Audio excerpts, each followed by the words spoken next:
राजीव चौक पहुंचने के बाद हमारे ऊपर बार बार टीयर गैस फेंकने लगे। तो हम वो एक दो जवान थे जो बिना नेम प्लेट के थे, बाद में गन ताने हुए थे और उसी बीच में हमारे ऊपर गन ताने तो सीधे एक गन की जो गोली रहती वो सीधे मेरे कान को आते हुए चीरते हुए निकल गई। मुझे हॉस्पिटल से 15 मिनट के अंदर में डिस्चार्ज कर दिया गया, जबकि मुझे प्रॉपर रेस्ट की जरूरत थी। प्रभात खबर की डिजिटल प्लेटफॉर्म पर आपका स्वागत है।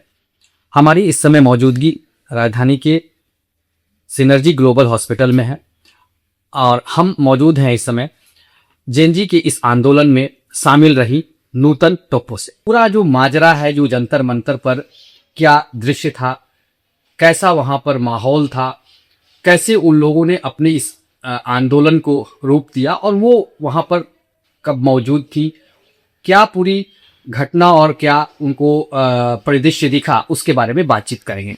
नूतन जी, सबसे पहले है तो आपको चोट लगी है, इसके लिए बहुत दुख की बात है हमें कि आपको चोट लगा है और चोट लगने के बाद आप अस्पताल में भर्ती हैं, लेकिन आपका थोड़ा सा कीमती वक्त हम निकाल रहे हैं। लेकिन एक पूरी घटना जो हम आपसे जानना चाहेंगे कि हुआ क्या था पूरा मामला।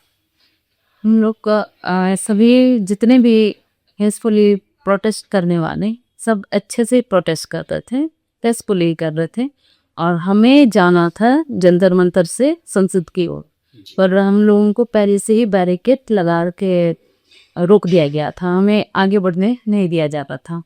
बैरिकेड बिल्कुल बंद कर दिया गया था। सारे पुलिसकर्मी वहाँ पे सीआरपीएफ के जवान सारे बैरिकेड में खड़े हुए थे, किसी को आगे बढ़ने नहीं दिया जा रहा था।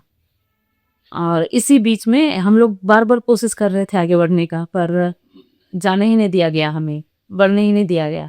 उसके बाद इसी तरह से खदेड़ते हमें 3 से 3:30 बजे के बीच में हमारे ऊपर लाठीचार्ज स्टार्ट कर दिया गया और हमारे ऊपर लाठीचार्ज करते हुए वे लोग जंतर मंतर से पीछे की ओर वो लोग हमें राजीव चौक की तरफ हम दूर कर दिया गया, हम लाठीचार्ज करते हुए हटा दिया गया वहां से।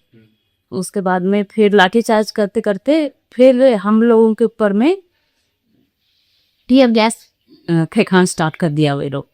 उसके बाद में ये भीड़ को तितर बितर करने लग गए हुए। उसके बाद में जंतर मंतर से टीयर गैस फेंकते हुए हमें बाहर हटाते चले गए। बाहर ले जाने के बाद ही हमें राजीव चौक तक हम लोग चले गए। राजीव चौक पहुंचने के बाद हमारे ऊपर बार बार टीयर गैस फेंकने लगे, तो हम लोग दूर हटके थे, सब तितर बितर होने लग गए।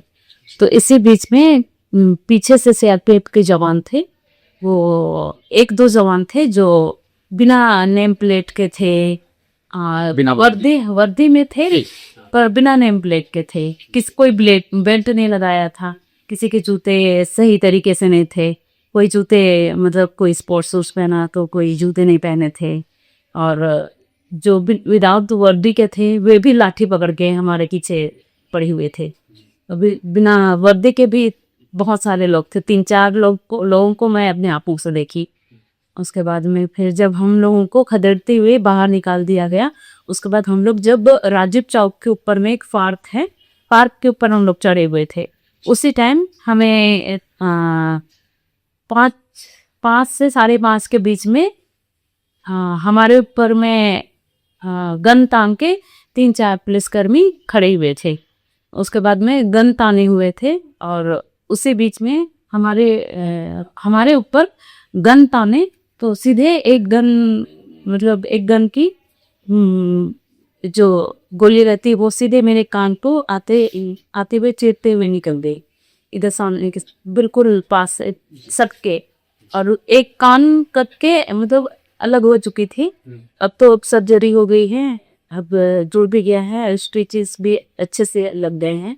उसके बाद जल्दी से मुझे गन लगने के बाद में आरएमएल हॉस्पिटल ले जाया गया। वहाँ से आरएमएल ले जाने के बाद में वहाँ मेरी ट्रीटमेंट हुई हॉस्पिटल में।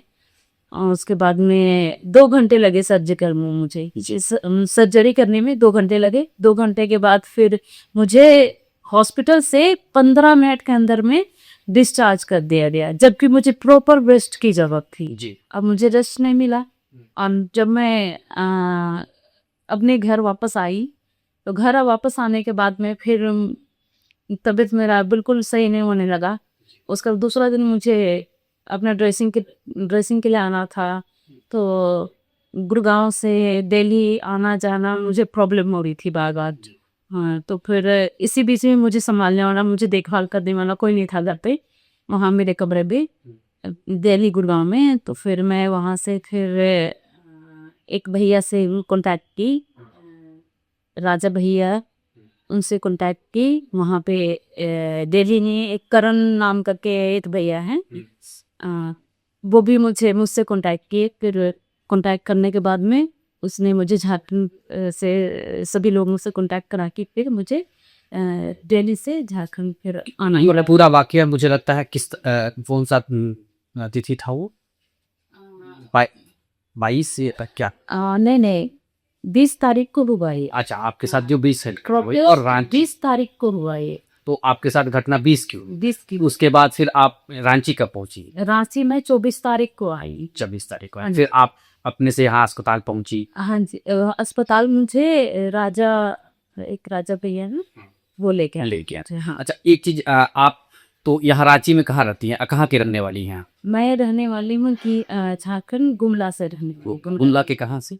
गुमला करम डिब्बा। करम डिब्बा। करंडी पटना से। अच्छा, एक चीज बताइए, आप वहाँ करती क्या है? मैं दिल्ली में कंपटीशन की तैयारी भी करती थी और पार्ट टाइम जॉब भी करती थी। अच्छा, तो किस चीज की तैयारी करती हैं आप? मैं तो यहाँ पे जैसे झारखंड में रह के करती थी, जीपीएससी का 2 बार एग्जाम दे चुकी थी। एक बार क्लियर हुआ था तो मेंस में नहीं क्लियर कर पाई। उसका जेएसएससी का भी ये 2 बार एग्जाम दे चुकी, वो भी नहीं क्लियर नहीं हो पाया। फिर जीपीएससी में फिर पेपर लीक का भी झारखंड में ये सब चलने लगा, तो फिर मुझे भरोसा उठ गया भरोसा ये सब से, तो फिर मैं दिल्ली पे अपना जॉब के लिए निकल गई। हाँ, तो वहाँ में क्या करती थी आप जॉब? ऐसे ही मतलब प्राइवेट कंपनी में, हाँ 2-3 कंपनियों में जॉब की, मतलब पर्सनल असिस्टेंट का जॉब की। जी हाँ। तो आपको ये जब जंतर मंतर को छात्रों का आंदोलन चल रहा था, तो आपके अंदर से वो उबाल कब आया और कैसे पहुंची वो आप? मैं जंतर मंतर में जब से मतलब प्रोटेस्ट स्टार्ट हुई, हाँ उससे मतलब हमारा 20 तारीख को मेन प्रोटेस्ट का था, तो उससे सब 24-25 दिन पहले से मैं सारा न्यूज़ देखती थी, सब कुछ देखती थी।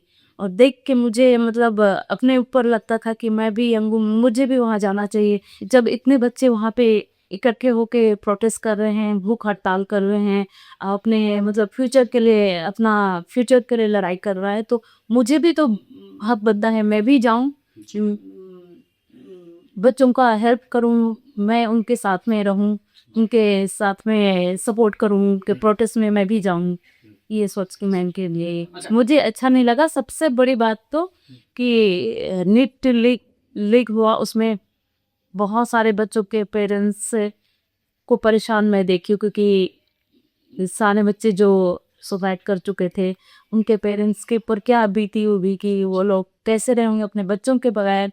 बच्चे लोग तो रह जाते हैं माँ बाप के बगैर, पर माँ बाप लोग कैसे रह पाते हैं अपने बच्चों के बगैर। और यंग उम्र पढ़ने लिखने खेलने कूदने का टाइम में बच्चे सुसाइड कर जाते हैं। तो आप शुरू से ही वहाँ पर कि बीच में पहुंची है? मैं बीच में गई, 19-20 को मैं प्रोटेस्ट में 19-20 पूरा दिन। तो आप जॉब भी करती थी या छोड़ करके फिर आप प्रोटेस्ट में शामिल हुई? प्रोटेस्ट में शामिल हुई, मैं जॉब छोड़ के फिर प्रोटेस्ट में जाती थी। अच्छा। हाँ।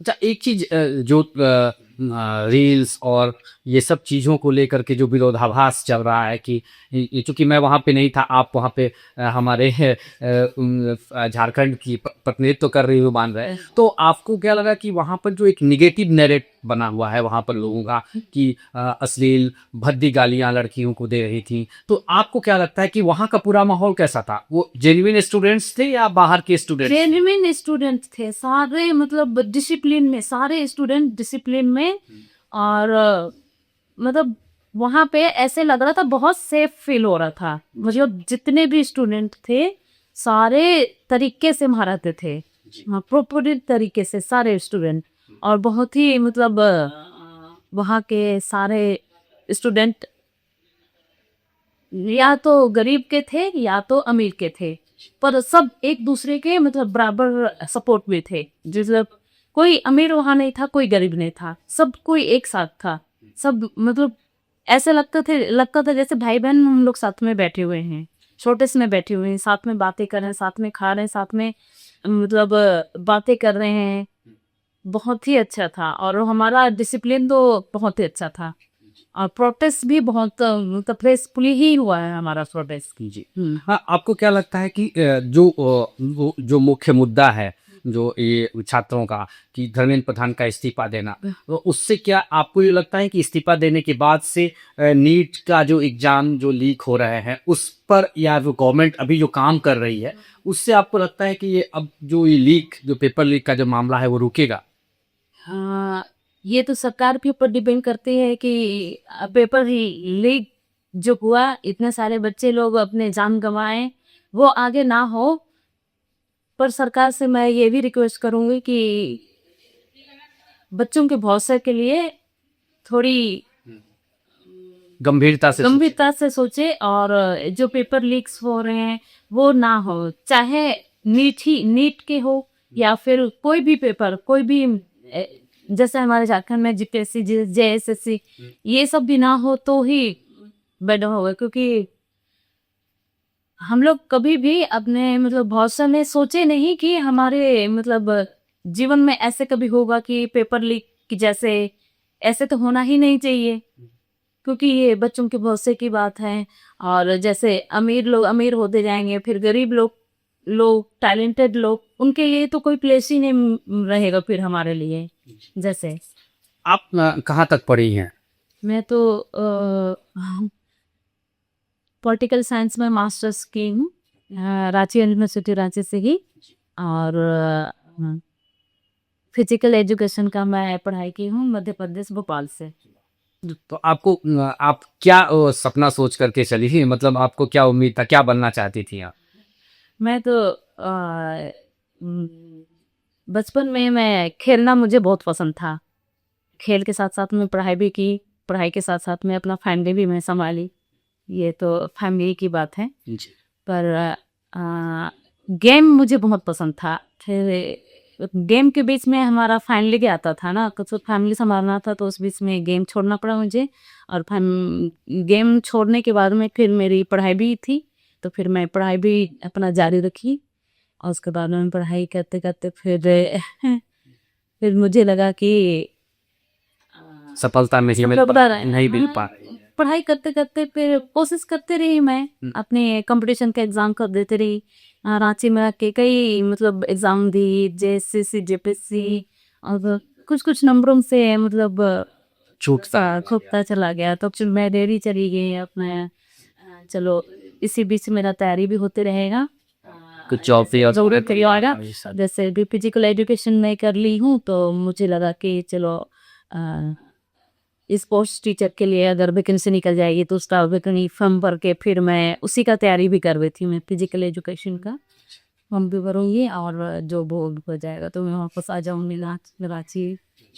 एक चीज आप बताइए कि आपको क्या लगता है कि एक जब कोई बच्चा दिन रात मेहनत करके तैयारी करता है और अचानक पेपर लीक की सूचना आ जाती है, वो परीक्षा रद्द कर दिया जाता है, तो बच्चे के ट्रॉमा क्या होता है, वो कौन सा ट्रॉमा से गुजरता है? आप चूंकि इससे गुजरी होगी तो आपको लगता होगा। ये ट्रॉमा तो बहुत ही मतलब सहने लायक नहीं होती है, क्योंकि इतना मेहनत हम लोग करेंगे और पेपर लीक हो जाएगा तो फिर ये सारे किए किराए पे पानी फिर जाता है। तो फिर हमारे ऊपर तो बहुत ही डिप्रेशन में लोग चले जाते हैं, सुसाइड करने का नौबत तक आ जाता है, और सुसाइड कई लोग कर भी लिया। तो ये तो बहुत मतलब बुरी, बहुत ही बुरी। तो आप बता जी, एक चीज आपको क्या, जो गवर्नमेंट ने अभी ये जो नया कानून जो प्रधानमंत्री जी ने लाया है, तो आपको क्या लगता है कि इससे क्या इस जो पेपर लीक का जो चल रहा है ये रुकेगा क्या? मैं गवर्नमेंट से रिक्वेस्ट करना चाहूँगी कि ईमानदारी से अपने कार्यों को, कार्यभार को संभालें और ईमानदारी से अपने कार्य को पूरी करें। इसलिए ज़्यादा और कुछ नहीं है इसका। ठीक है। तो आपने देखा कि हमारे साथ नूतन जो है टोप्पो जी हैं, जो कि वहाँ पर जो जेनजी का जो आंदोलन चल रहा था, उस आंदोलन में बखूबी उन लोगों ने स्टूडेंट्स का साथ दिया। उन्हें चोट भी आई है, कान का निचला हिस्सा उनका गन के गोली मतलब बंदूक की गोली से क्षतिग्रस्त हो गया था, और जिनका वहाँ पर इलाज चला और फिर यहाँ पर उन्होंने आकर के इलाज कराया। हम उनके स्वस्थ भविष्य की कामना करते हैं। उम्मीद करते हैं कि शायद इनका ये जो संघर्ष है जेनजी का, वो काफ़ी हद तक इस पर जो नए कानून आई है उससे लगाम लगेगी। बहुत बहुत धन्यवाद आप। प्रभात खबर .com, विश्वास वही, रफ्तार नहीं।